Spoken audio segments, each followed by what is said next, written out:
Hello नमस्कार दोस्तों, स्वागत है आपके अपने यूट्यूब चैनल मेहरा क्लासेस में। और आप देख रहे हैं कि एमपी पॉलिटेक्निक गेस्ट फैकल्टी के रिगार्डिंग आज की वीडियो हम बात करने वाले हैं। और कल की वीडियो हमने जैसे कि आपको बताया था कि न्यूज़पेपर में ये वो न्यूज़ आई थी तो जिसमें कुल सीट के बारे में बताया था।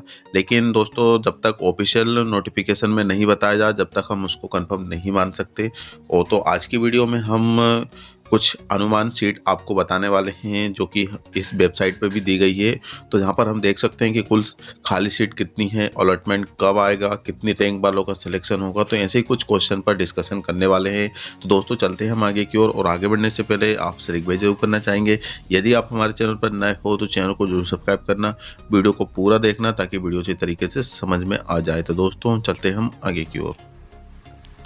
तो यहाँ पर हम देख सकते हैं दोस्तों कि हम क्रोम एप्लीकेशन पर हम आपको अभी लेकर आए हैं और उसके सर्च बार में हमें टाइप करना होगा MP tech education. Then first link पर क्लिक करते हुए हम इसको आगे बढ़ेंगे।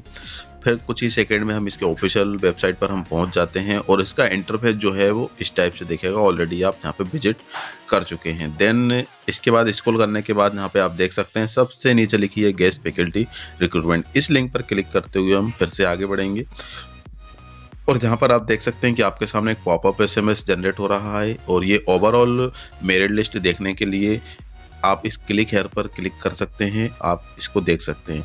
इसके बाद इसको क्लोज भी करने के बाद यहाँ पर आपको एक एसएमएस और दिख रहा है, ये भी ओवरऑल मेरिट लिस्ट के लिए लिंक है। और एक लिंक और ऐड कर दिया गया है मेरिट लिस्ट, तो ये दोनों ही सेम हैं, आप देख सकते हैं। इसके बाद यहाँ पर हम देखेंगे कि सबसे नीचे जो रेड कलर में लिखा हुआ है ये पॉइंट्स दिए गए हैं और ये हमारे लिए बहुत ही इंपॉर्टेंट साबित होने वाले हैं। क्या है कि चॉइस मॉडिफिकेशन की जो अंतिम तिथि है 7 दिसंबर 2022, ऑलरेडी आपको पता है कि 7 दिसंबर 2022 की हम चॉइस फिलिंग मॉडिफिकेशन कर सकते थे। 2 बार इसकी प्रोसेस हुई थी। इसके बाद 7 दिसंबर के बाद आप देख सकते हैं कि पूरा 7 दिसंबर 7 जनवरी 1 महीना और आज 16 जनवरी हो चुकी है, मतलब काफ़ी टाइम हो चुका है। और रेड में हम देख सकते हैं सबसे पहला पॉइंट में कि पूर्व में आपके द्वारा पोर्टल पर प्रदर्शित रिक्तियों के आधार पर अपनी अर्हता एवं पात्रता के अनुसार पर विभिन्न संस्थानों के विकल्प दिए गए हैं। अब यहाँ पे लिखा है सिर्फ विभिन्न संस्थाओं, मतलब कॉलेज के नाम प्रदर्शित किए गए हैं। पहला पॉइंट हमारा ये कह रहा है, किसके आधार पर? रिक्तियों के आधार पर। दूसरा पॉइंट क्या कहना चाह रहा है? रिक्तियां परिवर्तनशील है, अतः वर्तमान में रिक्तियों के आधार पर विकल्प दिया जाना उचित पूर्ण नहीं है। तो इसमें दूसरे पॉइंट में साफ साफ दिया है कि जो रिक्तियां है, भर्तियां है, वो घट भी सकती है, बढ़ भी सकती है, इसीलिए वर्तमान में रिक्तियों के आधार पर विकल्प दिया जाना उचित पूर्ण नहीं है। तो एक्चुअल उन्होंने रिक्तियां नहीं बताई गई है कि कितनी है, और ये उचित पूर्ण नहीं है क्योंकि ये घट भी सकती है, बढ़ भी सकती है, रिक्तियां परिवर्तनशील है। ये दूसरा पॉइंट कह रहा है। तीसरा पॉइंट ये कह रहे हैं कि रिक्तियों की स्थिति में परिवर्तन व संस्थाओं के भविष्य में उत्पन्न होने वाली रिक्तियों के दृष्टिगत प्रदेश की विभिन्न संस्थाओं में संचालित की जा रही ब्रांच आपको प्रदर्शित की जा रही है। अब रिक्तियों के आधार पर उन्होंने क्या कर दिया है कि सिर्फ ब्रांच को ही प्रदर्शित की गई है। ब्रांच बोले तो मैकेनिकल, सिविल, सीएस जो भी है आपकी ब्रांच, उसको प्रदर्शित की गई है, उसको शो की गई है, रिक्तियां उपलब्ध हो या ना हो। अब उस ब्रांच में रिक्तियां है या नहीं है, लेकिन ब्रांच आपको शो हो रही होगी। जो 7 दिसंबर से पहले पहले आपने इसकी चॉइस फिलिंग भी कर दी गई, लेकिन पॉइंट के आधार पर हम आपको बता रहे हैं। समस्त संस्थानों के विकल्प आपको अपनी प्राथमिकता के अनुसार देना होगा।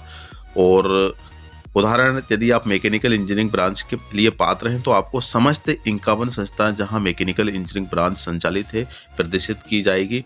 आपको अपना प्राथमिकता समस्त 51 संस्थानों को लिए देना अनिवार्य है।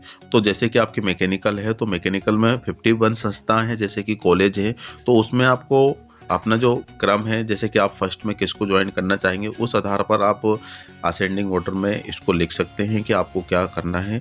और ये 51 कॉलेज को आपने सेलेक्ट भी किए होंगे। 7 दिसंबर 2022 इसकी लास्ट डेट थी, ठीक है ना।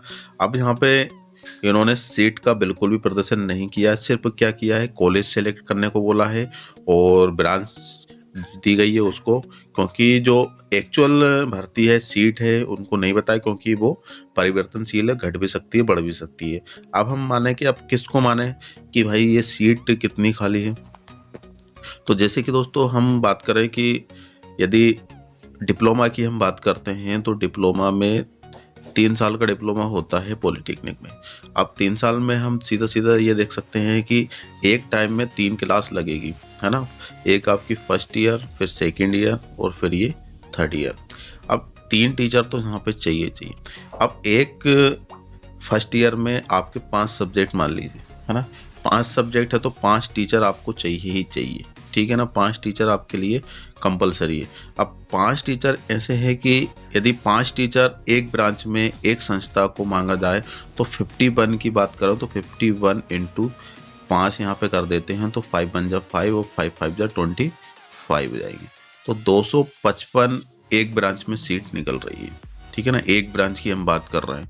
यदि 255 में से कुछ समथिंग यहाँ पर 255 में जैसे कि यहाँ पे 5 चाहिए तो 5 में से यदि आपके 2 पहले से ही वर्क कर रहे हैं और 3 खाली है तो 3 में से 51 को यदि करते हैं 3 से तो 3 बन जा 3 और इसके बाद 3 5 जा 15, तो 153 सीट खाली है अभी हर एक संस्था में।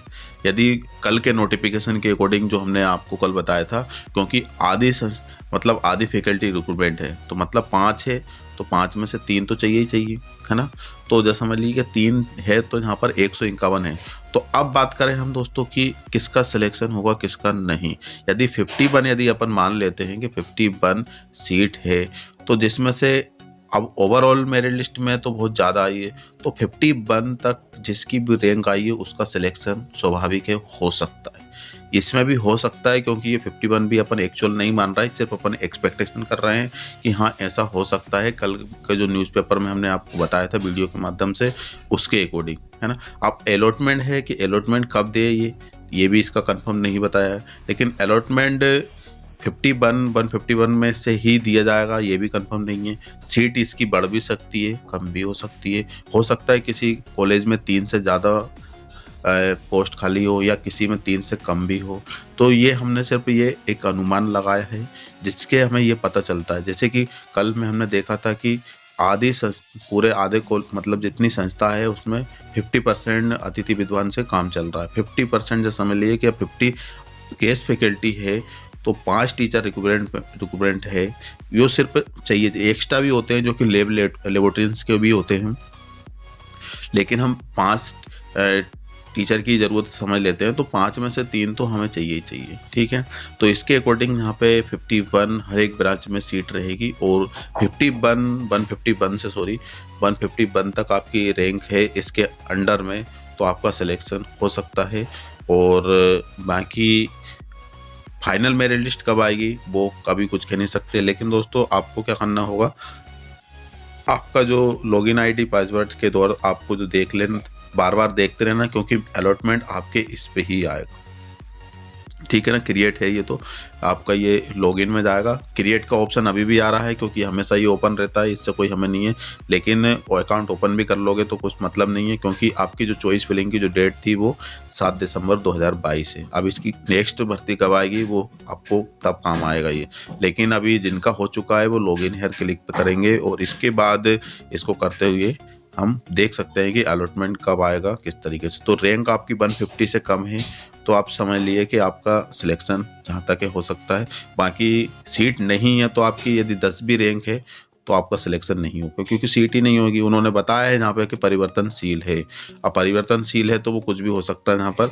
और आप देख लीजिए कि 7 दिसंबर 2022 के बाद 16 जनवरी 2023 हो चुकी है। 1 महीना से काफ़ी ज़्यादा टाइम एक्स्ट्रा हो चुका है, लेकिन उन्होंने अभी तक इसकी प्रक्रिया फिनिश नहीं की है। तो कितना डिले काम हो रहा है आप कुछ समझ सकते हैं। तो दोस्तों आज के लिए बस इतना ही। उम्मीद करते हैं कि आप हम जो समझाना चाह रहे हैं वो समझ चुके होंगे। आपके ओपिनियन क्या कहता है यूट्यूब कमेंट सेक्शन में ज़रूर बताइएगा। तो आज के लिए बस इतना ही। मिलते हैं नए वीडियो के साथ, नए टॉपिक के साथ। जब तक के लिए जय हिंद, जय भारत।